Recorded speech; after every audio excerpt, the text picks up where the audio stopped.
Welcome to 69 Church Street. This is one of the largest pre-revolutionary houses in America. It has 7 bedrooms, 8.5 bathrooms, and about 8,500 square feet of interior living space, all on a grand estate lot. 69 Church Street is an iconic property in the heart of the South of Broad district of Charleston, steps away from Rainbow Row. It's a nice salmon-colored house that would fit right in on Rainbow Row with the other array of colors. It's currently on the market for $9.5 million. We can't wait to show you more.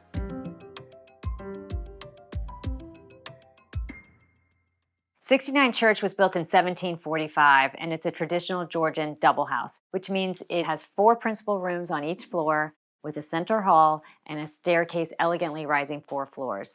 The ceilings are about 11 feet on each floor, which is unusual. Even on the 3rd floor, they're 11 feet. There are amazing 9/9 double-hung windows. The interior of 69 Church has some of the finest examples of both Georgian and federal-style architecture and period details.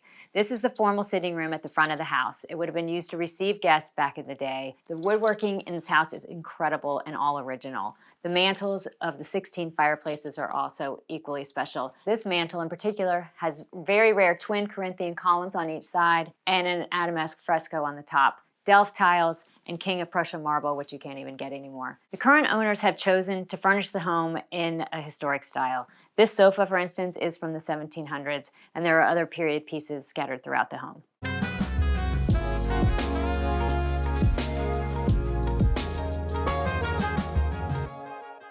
This is the formal dining room of 69 Church. I'm sure it hosted amazing dinner parties in its day with the Madeira flowing and just back when Charleston was one of the wealthiest ports in the country. This room has one of the 16 fireplaces in the house, again with the Delft tiles, which are really cool. They're the blue and white and each has individual scenes painted on them. This is the rare King of Prussia marble surround, and also this still has a chandelier. It has been electrified a little bit, but still at night with the candlelight, it's pretty magical to eat here. Charleston's historic district is governed by a board of architectural review, which has purview over the exterior of all the buildings, as well as certain houses. It does have some restrictions on some interior changes as well. Most homeowners are really amazing stewards of these historic properties and strive to keep the integrity of the historic features inside, even when they do a modern renovation on a kitchen or bath. They like to keep the same woodwork and the architectural details because they're really amazing. One thing that's cool in 69 Church is that all of the windows have these really amazing interior shutters that are original back from 1745. They are solid wood and they fold back flush in the window, and they still have the original iron locking mechanism. So that was done not only for privacy but also for hurricane protection.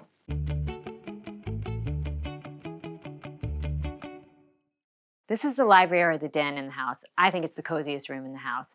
It's all cypress paneled, original from 1745, which is amazing. The woodwork is exquisite. It has really fine detail. It's kind of little sashes or fans on the chair rail, which is really impressive and also really rare. I haven't seen it in many homes in Charleston. Again, another fireplace, this one with Delft tiles with the ship theme.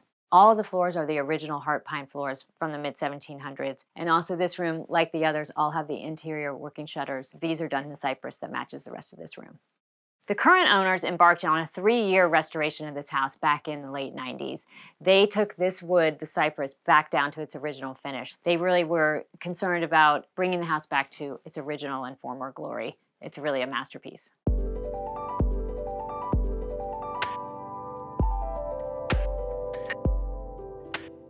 This is the ballroom of 69 Church, which is quite amazing. There aren't that many houses left here in Charleston that have ballrooms, but there are probably about a dozen. It is spectacular. The light in this room is amazing. This is on the 2nd floor. I think for modern living, for a modern family, it'd be a great family room. You could have some comfy sofas and just really make it a fabulous gathering space for the family. Back in the day, of course, they would have hosted big parties, held meetings, had formal receptions, all of that up here. And if these walls could talk, boy, would they have some tales to tell. The history of this house is incredible, as were some of the notable residents. Jacob Mott was one of the first owners of the house, and he was the treasurer of the colony of South Carolina. And meetings for the House of Commons Assembly, which was the kind of the legislature of the colony of South Carolina, were held in this room. It's only had 3 owners in the last 150 years, which is really quite remarkable for a property of this size.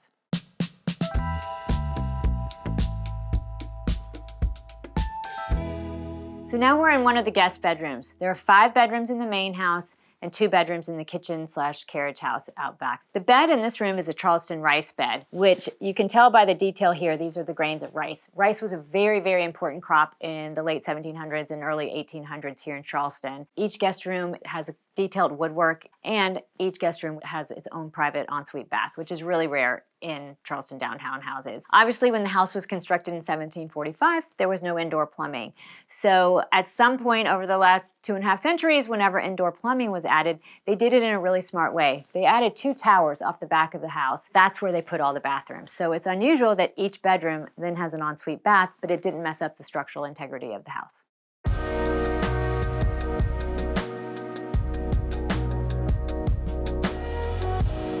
We're in the primary bedroom now, which is on the 3rd floor. This one has amazing views of the Charleston rooftops, which is great. This location on Church is one of the best in town.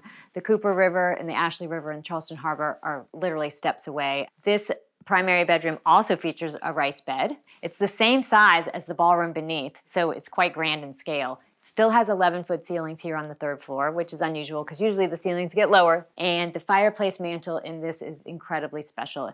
It has an Adamesque pastoral scene, again, dual Corinthian columns on each side. And it's really one of the best architecturally significant mantles I've seen in a long time. So this is the primary bathroom. It's got dual vanities with marble countertops, a working fireplace, a double access walk-in shower. The natural light is incredible with the 9/9 windows, and you kind of feel like you're in a treehouse with views of the treetops and the beautiful rooftops of Charleston. The primary bathroom is also really elegant because it has 2 crystal chandeliers, which is really nice and really cozy in the winter to kick on the gas fireplace up here. Also on this floor are 2 other guest rooms. The current owners have turned one of them into a giant walk-in closet, which is kitted out quite nicely. And again, each of these rooms has an ensuite bath.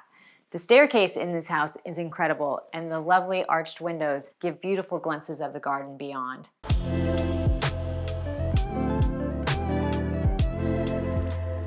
In Charleston, this area is known as a hyphen, and that's actually the room that leads between the main house and the kitchen house. These owners are currently using it as a full-on wet bar. Historically, the kitchen house wouldn't have been attached to the main house to prevent the main house from catching fire if there was a fire in the kitchen house.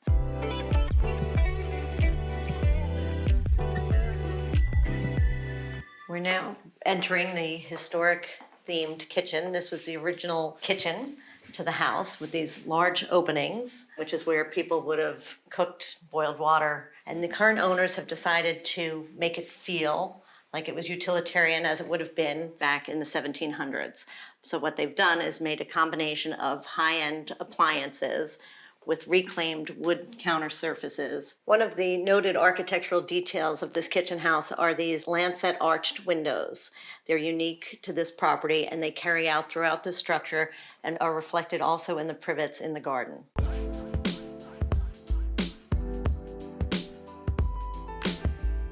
We're now entering what they're using as a 2-bedroom guest house.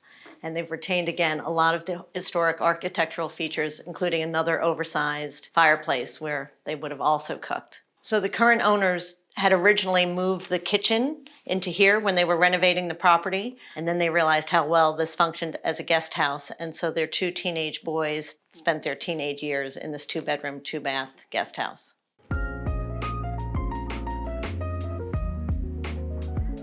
We're now outside in the exquisite gardens, which are broken into what we call in Charleston garden rooms. First, take a great look at the carriage house from this angle. It's a 2-story stucco over brick structure that's the same age as the house.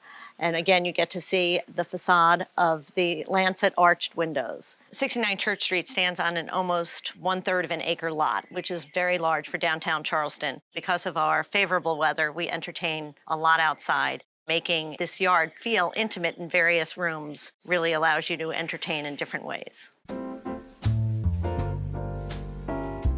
So one of the sweet little treasures of the 5 rooms is the secret garden. It's hidden by large hedges and has sweet little seating and a cherub fountain. Perfect place to have a drink or a spot of tea. We are now in the largest of the 5 garden rooms, and as you can see, there's a very large round pool here. It's been one of the oldest pools in Charleston, and being round is also very unique. There are many, many people my age who've said they took swimming lessons in this pool when they were younger. In the back are one of the most well-maintained examples of historical privets in the city. Privets would have been the outhouses when there was no plumbing in the house for people to use the facilities. The privets are currently being used, one as pool storage for things like cushions for the outdoor seating areas, and the other one is still being used as a bathroom, but with actual plumbing inside. And they are very unique to this property as well. We are now at the furthest end of the property in the furthest garden where there is many different kinds of citrus and fruit trees. There are pomegranate plants out here. We have some loquats. We have some lemon and lime trees. This is also where there used to be a carriage house.